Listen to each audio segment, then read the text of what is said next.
Bonjour François-Marie Perrier, bienvenue sur Tribune Libre. Bonjour Stéphanie. Ravi de vous accueillir. Vous faites partie de plusieurs collectifs grenoblois, mais pas seulement. Est-ce que vous pouvez nous en parler, s'il vous plaît ? Oui, d'abord le collectif GROLIVE, Grenoble Liberté Vérité, fondé à l'automne 2020.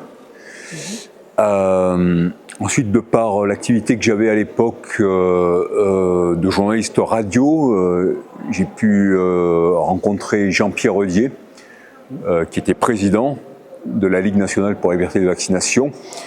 Et j'ai beaucoup collaboré avec la Ligue nationale pour la liberté de vaccination, et puis aussi ensuite avec le European Forum for Vaccine Vigilance, en organisant, coordonnant des événements nationaux de témoignages sur les effets secondaires des vaccinations, comme le 10 décembre 2022, où il y a eu 79 villes et 53 départements qui ont témoigné, et puis le 13 mai 2023, où là, il y avait plus de 20 pays, certains manifestants pour la première fois, et là aussi sur les effets secondaires des vaccinations.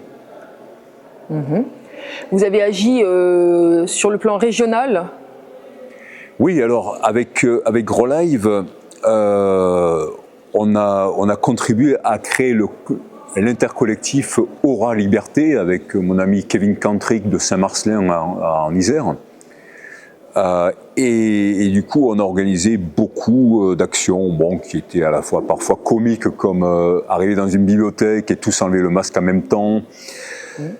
Faire des choses devant le rectorat, placarder les effets secondaires des vaccins sur les enfants, sur les vitres du rectorat, des cafés liberté, à l'époque où c'était interdit. Voilà, énormément de choses qu'ont fait beaucoup de collectifs. Et puis l'été 2022, donc j'ai rencontré Action de Sang Perpignan avec Verity France et beaucoup d'autres à Lombrières, à Marseille, au Vieux-Port. Et là, enfin, ils ont donné vie à quelque chose que je voulais faire depuis longtemps, c'est-à-dire des rassemblements avec des portraits de victimes. J'ai trouvé que ça avait une force gigantesque. Et là, on a tiré les portraits et on a commencé à écumer les villes de la région Rhône-Alpes avec ça, à Grenoble, à Valence, à Vienne, dans pas mal d'endroits, à chaque fois avec beaucoup de succès, en allant toujours sur les endroits les plus passants, tels que les marchés, les places, les rues commerçantes, voilà.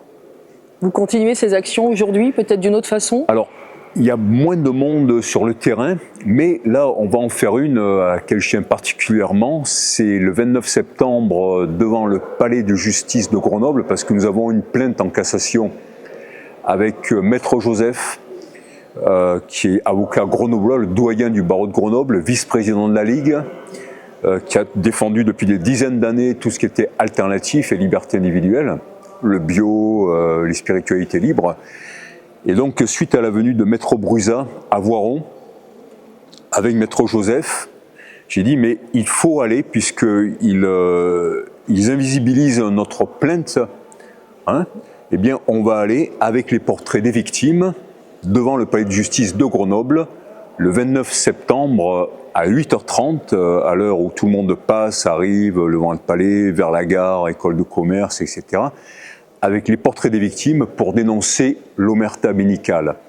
Pourquoi le 29 septembre ? Parce que c'est le jour de la Saint-Michel, c'est le symbole énorme dans lequel on est depuis quelques années du combat de l'ange, c'est le messager contre le serpent, qui peut être celui de l'industrie pharmaceutique, le cerveau reptilien qui nous pousse à l'égoïsme, au silence, à la paralysie, à la fuite, à l'agression.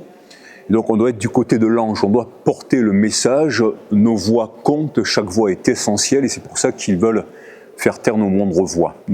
Donc nous engageons tous ceux qui veulent se réunir dans leur ville, devant le palais de justice, que les gens aient des plaintes ou qu'il n'ait pas de plaintes, peu importe, parce qu'il y a des centaines, des milliers de plaintes qui sont invisibilisées, qui sont classées. Exposons la justice qui veut nous invisibiliser et inversons le rapport. Voilà. Et il ne faut pas avoir peur. On est là vraiment, on est au service de la liberté, des valeurs les plus nobles. Donc, il faut être visible. Et rappelons-nous MeToo, MeToo, c'est quand une femme a parlé, 2 femmes ont parlé, 10 femmes, 100 femmes. Et aujourd'hui, l'histoire a changé, alors que le patriarcat, là, pour le coup, c'est un vrai patriarcat opprimant hein, dans le monde du spectacle, était établi. On pensait que c'était normal. Donc, on peut changer l'histoire. Un grand merci à vous, François-Marie Perrier. Merci, et donc vous pouvez me contacter hein, en passant par le site de Gros Live. Donc vous trouverez les coordonnées sous cette vidéo. Voilà, super. Merci beaucoup. Un grand merci.